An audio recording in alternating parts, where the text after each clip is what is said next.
অভিনয় সবসময় ভালো। জুটি হিসেবেও বুবলি রোশন দারুণ। মায়া ছিল, ভালোবাসা ছিল, অনেক কিছু মানে সবকিছু টোটালি হচ্ছে খুবই ভালো লেগেছে। আর মায়া ছবিটা আসলেই মায়া। মায়া দা লাভ কেমন লেগেছে? অসম্ভব সুন্দর, খুবই ভালো লেগেছে। বিশেষত্বটা কি? কি কারণেই এত ভালো লাগে?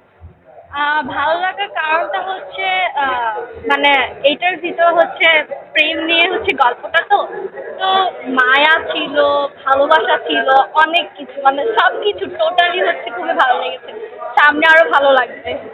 কোন দৃশ্যটা সবচেয়ে বেশি ভালো লেগেছে? সবচেয়ে ভালো লেগেছে হচ্ছে ইমোশনাল পার্ট। ইমোশনাল ছিল হচ্ছে রোশন ভাইয়া হচ্ছে যখন মারা যায়, মানে মারা যাওয়ার খবরটা দেওয়া হয়, তখন হচ্ছে ভালো লেগেছে বিকজ ওখানে হচ্ছে মারা যায়নি, তারপরেও হচ্ছে সংবাদটা শুনে যে সবাই মানে ইমোশনাল হয়ে পড়েছে, ওই জিনিসটা সবচেয়ে বেশি মানে ইমোশনাল ছিল। মুভিতে কার অভিনয় সবথেকে ভালো লেগেছে?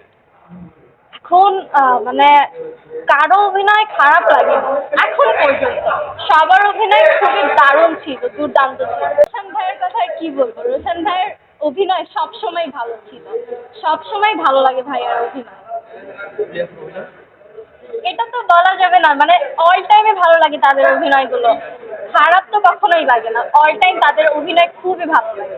প্রতিনিয়ত বাংলা ছবি সেরকম ভাবে দেখা হয় না, মানে অনেকদিন মানে গ্যাপ হয়ে গেছে যে দেখা হয় না বাংলা সিনেমাগুলো, বাট এখন ট্রাই করছি যেহেতু যেরকম সিনেমাগুলো হচ্ছে আপডেট হচ্ছে, তো আমি ভাবছি যে এখন থেকে বাংলা সিনেমা দেখা ট্রাই করবো। কোন মুভিটা দেখতে আসছেন? মায়া দা লাভ। কেন এই মুভিটা দেখতে আসছেন? কেন অনেক মুভি তো আছে।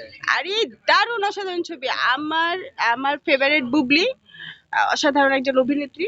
নায়িকা অনেক আছে কিন্তু অভিনেত্রী বলতে আমি বুঝি বুবলি এখনকার সময়কার ভালো অভিনেত্রী। আর রোশন তো মাশাআল্লাহ হেভি হ্যান্ডসাম, এবং জুটি হিসেবেও বুবলি রোশন দারুণ। আর মায়া ছবিটা আসলেই মায়া, বুবলির প্রতি আমাদের মায়া। মুভিটা কি ফ্যামিলি সহ দেখার মতো মুভি? হ্যাঁ হ্যাঁ হ্যাঁ, মুভিটা আসলেই ফ্যামিলির সহ দেখার মতো একটা ছবি। এরকম ছবি আমরা চাই যেন সবাইকে নিয়ে আমরা একসাথে দেখতে পারি হলে।